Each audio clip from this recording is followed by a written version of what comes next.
Welcome to SEC Football Live from the 440 Sports Network, brought to you by ML Rose, 6 great locations across the Middle Tennessee area. That is Chris Childers. I am Braden Gall. Of course, if you like the music you were just listening to, the Wild Feathers, make sure you support a good Nashville/Texas rock and roll band, which feels very SEC, right? Nowadays. The drummer, Ben, is a huge Georgia fan. He's from Macon, right there, where there's a lot of famous musicians. And, of course, you got some Texas guys and some Nashville guys. So make sure you check out the Wild Feathers. Childers, how are you, sir? I am beautiful, just basking in the glow of Big Ten speed, I guess. I'm good. How are you? I'm great. So a couple of things I want to talk to you about. And Yes. one of the reasons I wanted to bring you on is that you've been the most vocal on the show, at least, opponent of Brent Venables. And so I wanted to ask you about coaches and some of the coaches that are under pressure. No firings, of course, in the offseason in this particular round. So I'd like to get your thoughts as we start another offseason, some of the pressure on some of the coaches in 2025, the teams that you are most interested to see in 2025, which of these teams and quarterbacks might develop, which of these teams might be able to follow the rules we're about to lay out, which is the first topic, how and what should the SEC learn anything at all from Michigan and now Ohio State winning national championships. I think there's one thing I'm going to float out there just to tell everybody. So we'll see. Okay, so I'm interesting conversation. Okay, and what are you pointing at? I'm pointing at the ML Rose logo before we get into this. ML Rose craft beer and burgers. Go get you some. No one else has done the advertisement by ML Rose via song. All right, so ML Rose, fantastic. I got one by my house. I love it. Incredible burgers and beer. With that said, Braden Gall, this is an interesting topic because, okay, so you know the guy I'm going to bring up. You know him. You know my friend Dan Cameron. Now, we need to give a background for who Dan is. Dan is an Ohio State undergrad alumnus, and he's a Notre Dame master's degree graduate guy. And hates pants. Hates pants, as you saw firsthand in Gulf Shores. Yes. Unfortunately. Yes. Unfortunately for everybody involved. But somehow his wife keeps coming back. But anyway, so Dan was saying this the other day, and he's like, I hope you're ready for the return of the permanent rise of Northern football. And I kind of laughed at first. Winter is coming. Yeah, winter is coming. Like, no, it's not. Dun, dun, dun, dun, dun. Well, okay, so I want you to tell me why, because I'm starting to think about it, and I'm not sure. I'm not sure he's wrong. I'm not sure he's right. I'm in my Samantha pondering mode right now. I'm pondering, to see if I can come up with a good conclusion. I'm in my my research, but here's what I will say. You look at the North, and I think they have a higher level of alumni. If you put it in perspective of, money and finances and, I think the big TV ratings. Yeah, the Big Ten schools, they produce these, highfalutin types. And so the highfalutin types went out and bought Bryce Underwood, and we've seen what they did with Ohio State's roster. Notre Dame was actually pretty decent on the line of scrimmage by Notre Dame standards. And I'm starting to wonder if the tides have shifted just because they have all this money. Somebody pointed out to me there's one billionaire in the state of Alabama. It's the Yellowwood guy. Well, there's like a gazillion billionaires. That's an overstatement, but all over the Northeast and Midwest. So gazillion. I don't know. I mean, I don't think so. I think at the end of the day, the SEC is the SEC. They care more. They're going to invest in every Tom, Dick, Harry that's got, 10,000 to invest is going to invest it because they love it that much. I don't know if you have that at, Michigan State or Iowa. But this is an interesting trend. I mean, it is an interesting trend having them in the championship and win it the last 2 years. And, I saw Greg Sankey on the field of the Cotton Bowl the other day on the 10th, and I was walking around and we had an interview scheduled with him with the guys upstairs for the pregame show. It was Hester and Neuheisel on Sirius XM. And he's like, oh, am I doing that interview with you today? Like kind of in a snarky way. And I was like, oh, no. I don't waste my time talking to mid-major commissioners. How dare you? How dare? No, I kid. But you actually would fucking say that to Greg. Oh, I did. I did say it. And he gave me that little, you once got scolded on national radio by the current offensive national champion coordinator.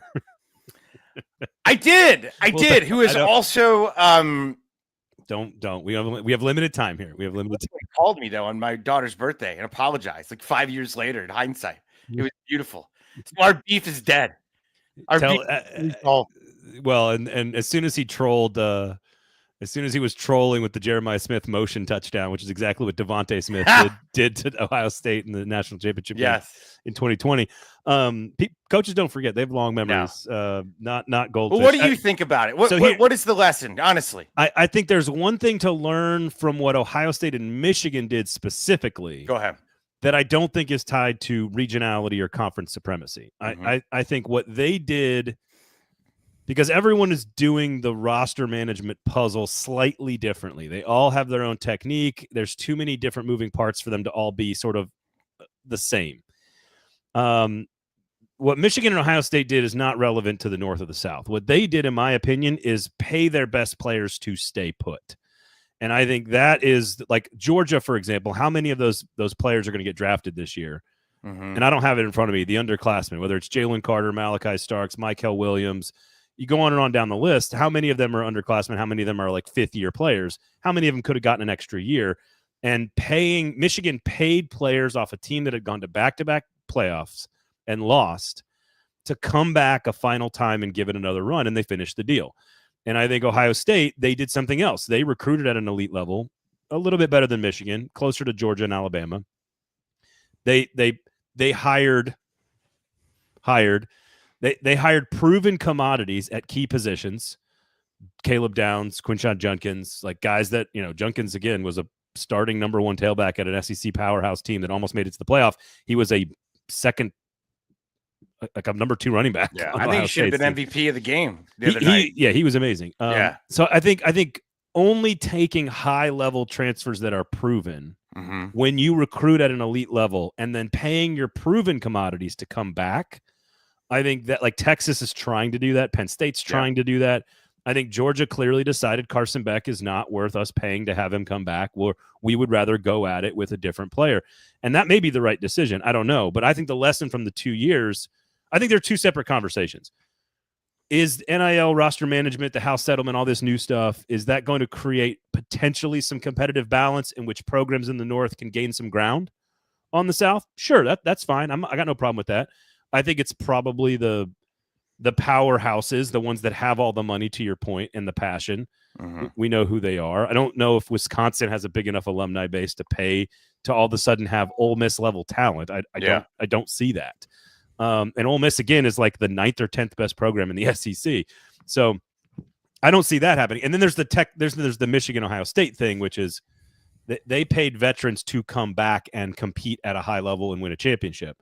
Trayvon Henderson could have gone, and he decided to stay, and he came back. They paid him to come back, and he helped win a championship. So, Jack Sawyer probably could have, JTT, these guys could have gone and gone to the NFL, I believe, and instead they got paid and came back.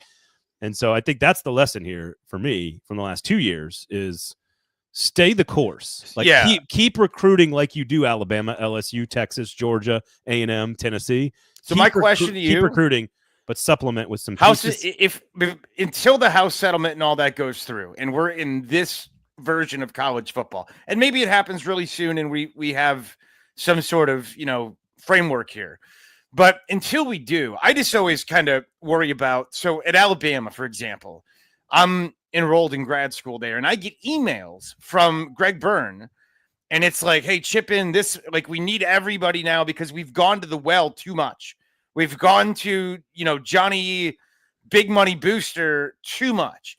And I just wonder at a place like Texas where you got, John and Jim Bob, oil baron with the gallon hats and the belt buckles, and A&M for that matter, if they're going to have the advantage. If Michigan, who's got, all these highfalutin people are going to have the advantage in this current world. Like, is Alabama currently screwed? Because they just don't have the infrastructure within their collective. Like that's just my question.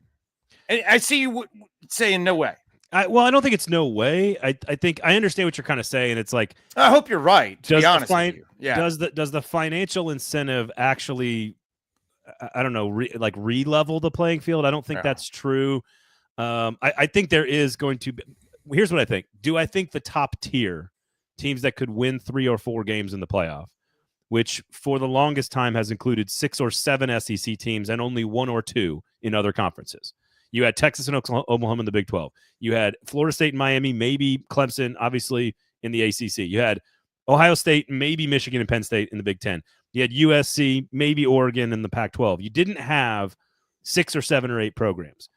And so that top tier national championship caliber programs has been, let's say there's 15 or 20 of them. Half of those are the SEC.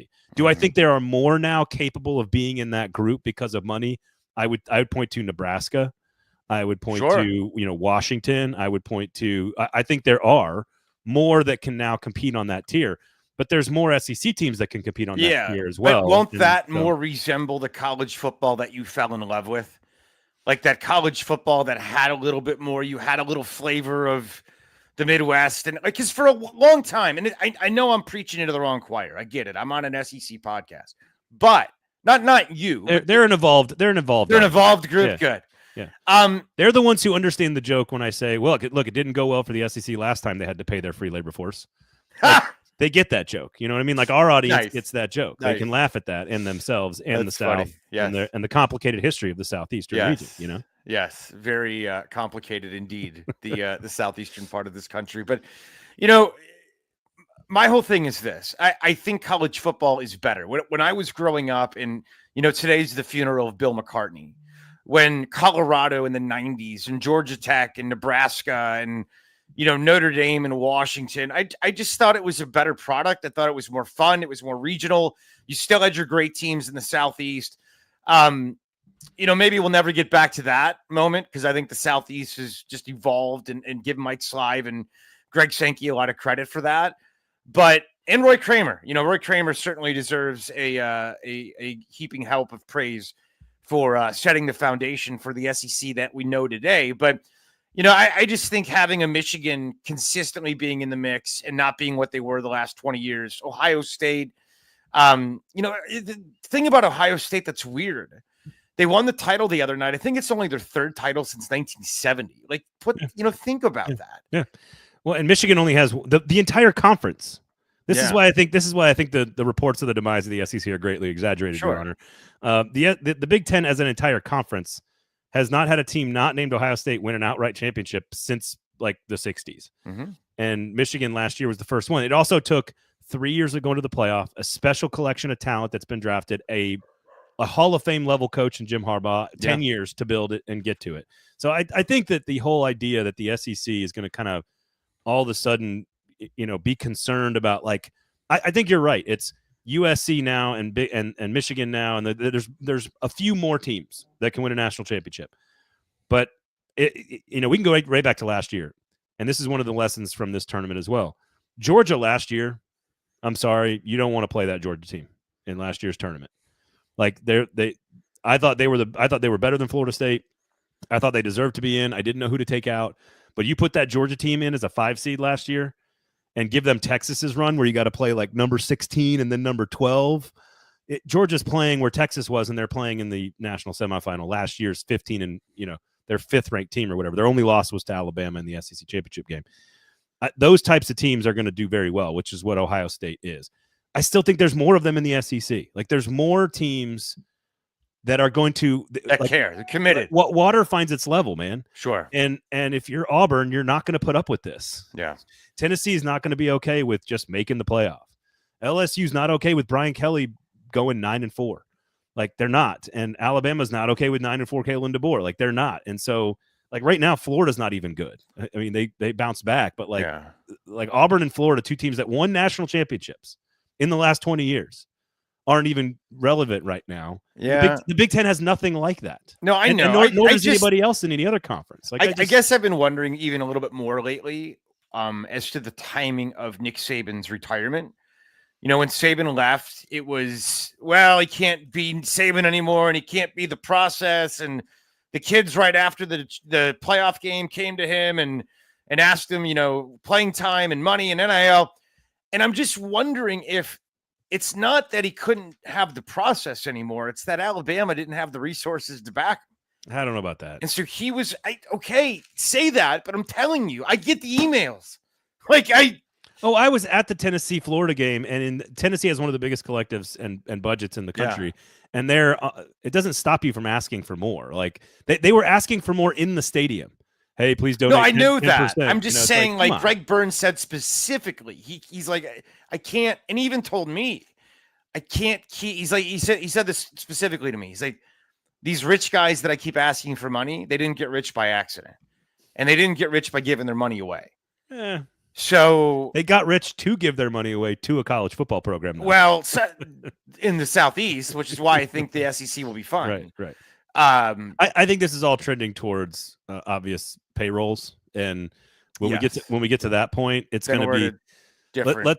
Let's follow the thread. There's going to be a cap or a salary cap or a budget of some sort, and when that number is established, who do you think is going to establish it? The Big Ten and the SEC. Yeah. And when they establish that number, it'll be the number that they think their teams can all get to and create some sort of competitive balance. And then it goes back to geography again. Mm-hmm. And as I said, one of our, we've got a great audience. We've got a great high-level, smart audience. And shout out to my former producer, Julian, who's watching, who says it's still about geography. Geography, you and I started at Rivals in 2005. The number one criteria for where a player is going to go has always been 6-hour radius is the number one predictor. Geography. Yeah. Is that changing now today because of how much transferring is happening? It did a lot, I think, in the 14 playoff era. I think we saw everybody from the West Coast go to like Alabama, Georgia. It changes some. To Uyunglele, whoever, but sure. But if you're close to players and you have basically the same amount of resources and you can make about the same amount of money, you're going to stay close to home. Yeah, you're going to stay close to mom and dad. Like that's, or your family or your community. Like that's just where people are going to stay, especially if the money is about the same. If you're Quinshon Judkins and Ohio State's going to offer you, 4X, like $800,000 versus $200,000 or $2 million versus $500,000, like you're going to go take a much bigger paycheck. Mm-hmm. But how many players are worth that? There's just not many players that are worth that. You can't build an entire roster of those guys. No. You have to build through recruiting. You supplement with a couple key portal pieces, and then you pay to have your seniors come back. That's, I think, where. Oh, in Ohio State, you're right. They did exactly that, and they got the prize. Did you ever think about how weird it is, though, if you go back, if you if you pretend you're Cher and you turn back time, and you go back 1 year ago, if we apply last year's system to this year, who's the national champion? Oregon? Who is it? Well, rankings 1 through 4 are different than what I'm saying. Ohio State would have made it in my top 4. So I think it's probably rankings still 1 through 4 in the final playoff ranking, just to give you an idea. Yeah. Were number 1 Ohio State, number 2 was Georgia. Wait. You're talking in this year? No, excuse me. Number 1 was Oregon. Oregon, yeah. Thank you. Number 2 was Georgia. 3 was Texas. And 4 was Penn State. 5 was Notre Dame. I would have so the difference is because Ohio State beat Penn State, and I think Ohio State's better.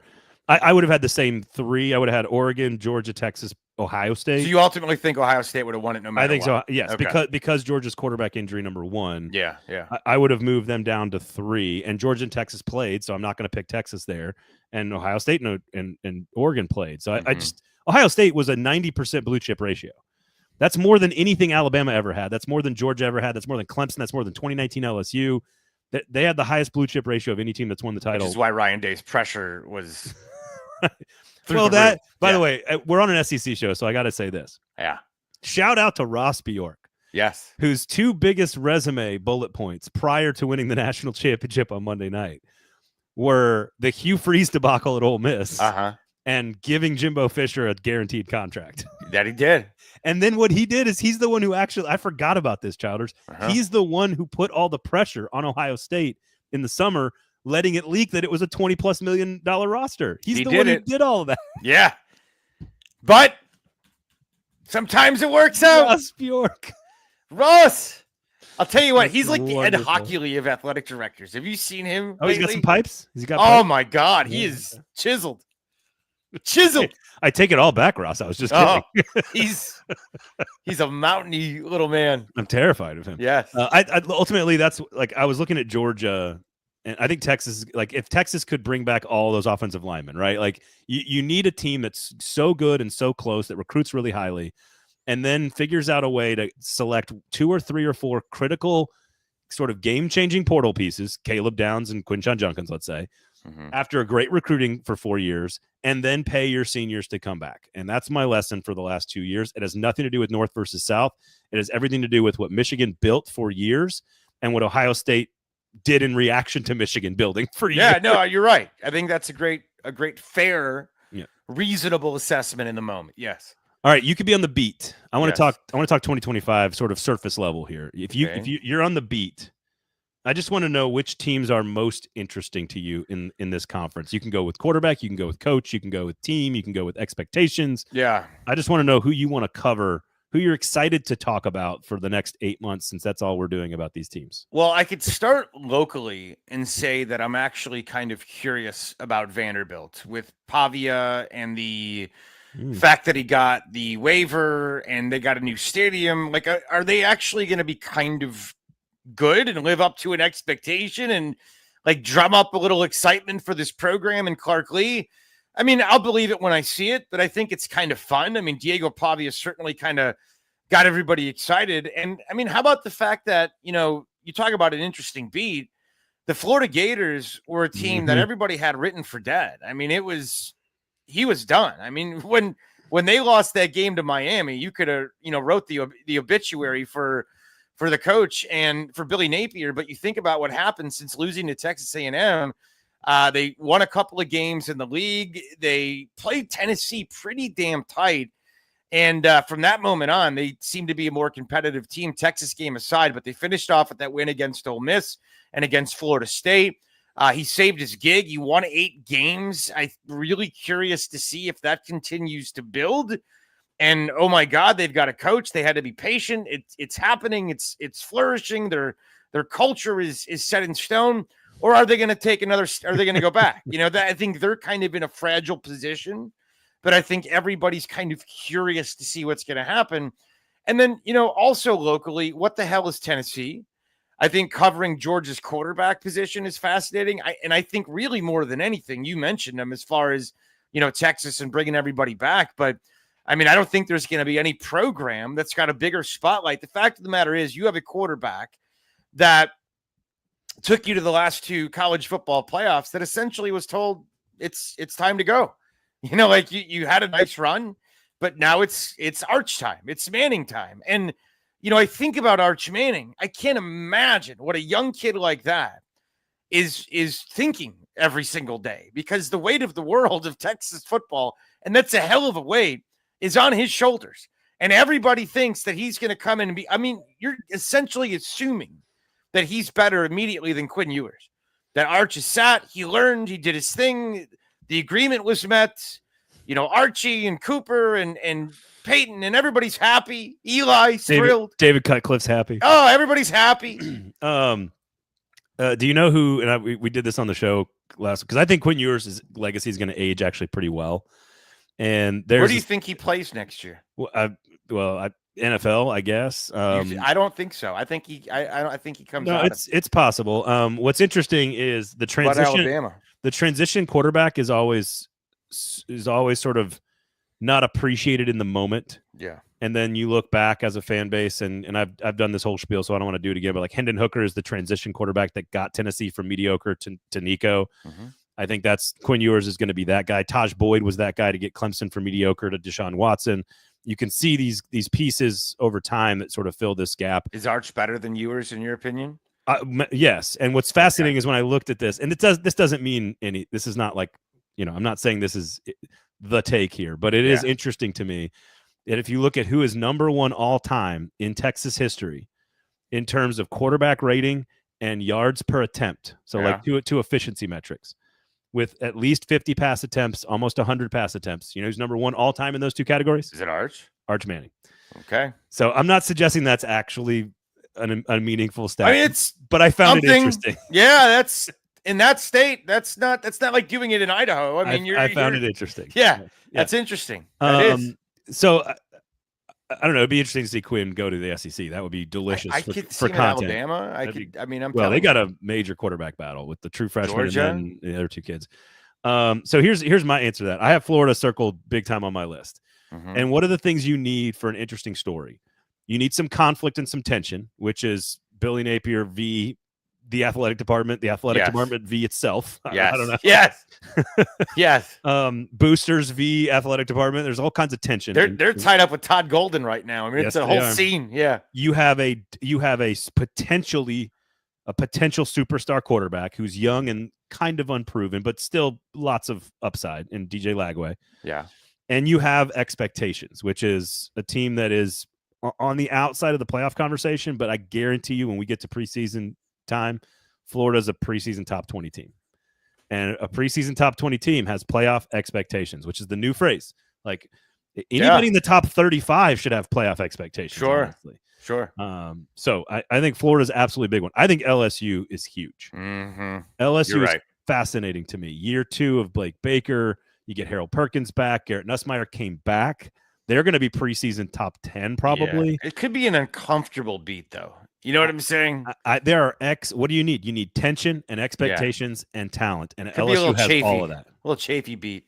Well, some of that is self-inflicted by the head coach. That's true. Be more like, what would Marcus Freeman do? Self-inflicted chafage. What would Brian Boitano do? He would be more relaxed with the media is what he would do. He would.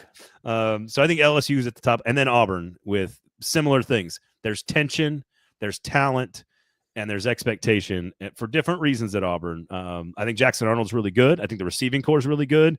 Hugh Freeze is recruiting like crazy, but still have no idea if he knows what he's doing. I think Auburn, Florida, and LSU are the 3 that I'm fascinated by. I don't think you're wrong about Tennessee. I don't think you're wrong about Texas. Mm-hmm. Vandy is legitimately interesting. Oklahoma is fascinating this year. Yeah.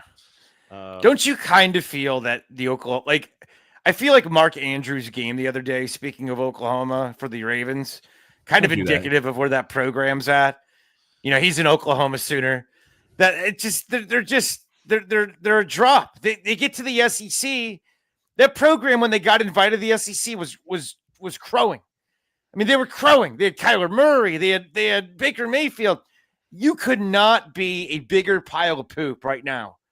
Wow. So much so that people were like, "Oh, Alabama lost to Oklahoma." It was like they lost to Presbyterian. Former offensive coordinator Jeff Levy would like to have a word with you. Oh. By the way, Onaj says Ohio State really showed how important having 2 solid running backs are and having them fresh. The longer these seasons are, that requires more. I agree with that. I mean, you saw Allen and Singleton for Penn State. You had Michigan 2 years ago with a lot of running backs in the backfield behind Corum. So no, I don't disagree with that. I think the longer you go, the attrition and the depth is critical. So Oklahoma. So you said this on the show like the beginning of last year. You thought Brent Venables not the guy, it. Can't believe they signed that extension. Yes. And we had 0 coaching changes. No. By the way, South Carolina is also super interesting. Like newfound expectations, a little bit of tension there between Shane Beamer and humans. And I think just a very interesting team with a star quarterback and some star talent that was young last year. So. Here you go. Josh says it. No coach fired in the SEC this year. Something like 10 teams they think they can make the playoff with 4 spots available. Something's going to happen. That's it right there. Yeah. How many coaching changes do we have? I'd say at least 4. All because of firing or because of other things? It could be other things, but I think Venables, they'll find out. We can't continue this. We're in the SEC. We cannot continue what this is. I could see that happen. I could see Arkansas is backbreaking. The fact that we didn't have any this year, and like Josh says, you have 10 teams thinking they're going to make the playoff, and the SEC is filled with a bunch of weirdos. Now, maybe that you have to keep in mind, though, that we have the House settlement. Maybe it changes the mindset considering where contracts are. But I'll tell you this. Confidently, I will say there will be more coaching changes next year than this year. Under pressure to win, which is interesting because the 4 you would have circled last year at this time, it would have been, and I believe the Chihuahua agrees with me. Yes. It would have been Millie Hush, Sam Pittman at Arkansas, Clark Lee at Vanderbilt. It would have been Shane Beamer at South Carolina, Billy Napier at Florida. All 4 of those teams overachieved. All 4 of them. Yeah. And so all 4 of those coaches are in good standing now. I think Clark Lee is in better standing because long term. I think Shane Beamer has overachieved almost every year of his career at South Carolina now and has largely shut up a lot of people like myself. I know his shtick wears thin quickly and Mark people kind of get tired of it. Arm's way. Stoops. The problem with Stoops is the contract. They can't fire him because the buyout is so big. Hugh Freeze, harm's way. I think Hugh Freeze is absolutely in harm's way. I Mhm. do not think Brent Venables or Brian Kelly are on the hot seat directly, but they are hot seat adjacent. I think Jeff Lebby. Wouldn't be surprised if Eli Drinkowitz was interested in other jobs. Wouldn't be surprised. There's no telling about Billy Napier. Florida could go right back on the hot seat if they have a bad year. So I think there's I think there's a chance at 4 changes, but I don't think all of them are firings. I think there's like 2. But I'm going to go 4. I'm going to go with a solid 4, and we'll come back to it. I think there's 2 firings. Yeah. 1 retirement and 1 promotion. How about that? Okay. Sounds like the Champions League I'm watching right now. I need to ask you, by the way, how to pick a team in the EPL, but that's a different subject. I know you're the Wrexham, right? You're down there in the. Well, like, what are you trying to pick? Are you trying to pick a favorite team? I want to pick. We'll do this in another time. Okay. On a soccer podcast. Yeah, I'll help you. But I've been asking for help from like Cavendish and West Bowling and all kinds of folks. Bill Connolly, like you like more the more blue collar, small town kind of team. Yes, but I want it to be London based so that I could fly in. So we'll see. Like I don't know. Crystal Palace. I don't like their road kits. The yellow is kind of annoying. It's you can tell I'm starting to learn. here. Crystal Palace is. I like Fulham. They got the U.S. ties there and like they're the real Crystal Palace is the real. Ted Lasso, the what the hell they're called? Richmond. That's where they did that's the fairgrounds or the whatever the race whatever. Wait, the actual stadium down in Richmond is actually Crystal Palace. Yes. Oh, I've seen it. Yes. In person with my own eyes. That's the Ted Lasso. Oh, that's good. I've been to the bar. I've been to the Lasso bar. Be a Crystal Palace fan. I enjoyed going to. I enjoyed walking around Richmond way, way, way too much. Like I just was like, it was like, God, I'm a tourist and I'm enjoying You're myself. You're supposed to. Which is bad. I know. You're supposed to. It's a feel good TV show. Yeah, but Crystal Palace. Just go. Yeah, you're done. Finished. Brian Kelly or Brent Venables more likely to get fired? Brent Venables. More likely to make the playoff? Ole Miss or Missouri? Ole Miss. Now that Layla's back in the scene, 100%. Oh. He's whole now. More likely to make the playoffs, LSU or Florida? Oh God. Pigs flying. LSU. Kalen DeBoer, closer to the national championship or to the hot seat? Hot seat. You don't buy into Kalen DeBoer's ability to run a program, huh? No. Wow, that fast. That's your alma mater, nonetheless. Well, new one. Soon to be alma mater. Georgia or Texas, number 1 in the polls? Texas. Times are changing, Paul. The oil barons, Billy Bob and Jim Bob, and their big hats. Yeah, I hear you. J.R. Ewing. I'm waiting for the TV ratings to come out, but I've heard the ratings are very big for the championship game. Bigly. And I do want to point that out that. I was joking. People immediately started texting me and like, "Oh, I bet you Feinbaum, your boy Feinbaum's all pissed off." I do an SEC show. Everybody's like, "Oh, I bet you guys are all pissed off." It's like that the SEC didn't make the championship game. It's like, first of all, I'm upset that my alma mater didn't make the championship game. Yes, that's the only team I really care about. Other than that, what's really good for content?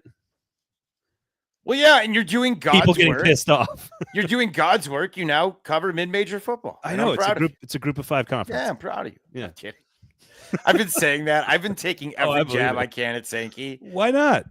Just because I want to. Because his arrogance, even though I like him and we have a good relationship, his arrogance over the last couple of years just kiss my ass. You know what I'm saying? I hate it. If you're gonna be the playground bully for the better part of 15 years, yes, you gotta let the other little kids dance around when they pop you in the face. Like we got popped in the face. It's okay. It happens every 10 years. It's normally just Ohio State. Yes. It happens to also be Ohio State and Michigan this time around. Yes. But it's largely they're doing the butt dance. They're doing the jiggly. Yeah, it just happens. Yeah, I like it. And guess what? The SEC will be back and better than ever, like it always is. 100%. Don't panic. Just means more. It will continue to mean more in the Big Ten. No, I'm kidding. Big 10 speed. I feel like I've been showing you a lot of chest hair today on the show. It is. It's a little too much for my Yeah, taste. I'm sorry. This is like an old shirt, and I just didn't. Oh, you think you're dressed? You think you're from California now, huh? You just wear like $400 smocks and call them t-shirts. This is like Walmart. You're part Maybe of the $1.50 smock. part of the bougie yeah. mainstream media coastal elite. But it does show a very healthy amount of chest Stop hair. it. Stop. So I apologize. People are watching this. Well, they few. probably like a couple. good forest on a man's chest. I can guarantee you they do not. Well, except for there might one. be some Except for lass one. out She's there like, that's like, except for "Oh, there's one, and she's like, yeah, I like that. look at that guy's chest. Like to run my fingers through that. Oh, All right, I got to go to my daughter's school if that's yeah. okay. Oh, great. Sure. Sounds like a. I'm gonna perfectly- change shirts though. Thank you. Yeah, Thank you. I'm not gonna show them any nip. All right. Thank you for that. Also, do appreciate it. Go to ML Rose. Of course, we got 6 great locations across the mid-state area. Great burgers, and if you're in town, great place to grab a beer. Good local beer. They curate their beer menu for all the communities in the neighborhoods. They do an amazing job. Best ranch dipping sauce you'll find anywhere in the city. Great pretzel bites. Great kids menu. Great drink specials. Got a flight of beers on Saturday. Watched some NFL football. It was great. So make sure you swing by ML Rose, one of the great locations across Middle Tennessee. Catch Childers Radio, of course, on Sirius XM and at Childers Radio on the Twitter machine. You can catch me in the streets, y'all. I'm in the streets. That is correct. I don't even know what that means, but that's where I'll be. IRL. For Childers, I am Braden. Thanks for hanging out. Your face, you were going to be like, catch me in a 1970s retro porno. But that's not what we're doing. Jimmy, do you like movies about gladiators? Yes. You have the John Holmes look going on, and I love it. That's right. Yes. Right. Wonderland, great movie, Wonderland. Make sure you go check that out. Fantastic. I'll be live from the Senior Bowl next week, so hopefully we have some cool creative stuff for you guys from Mobile. So we'll be down there. Check us out. So there you go. For Childers, I'm Braden. Thanks for hanging out. We'll talk to you next time.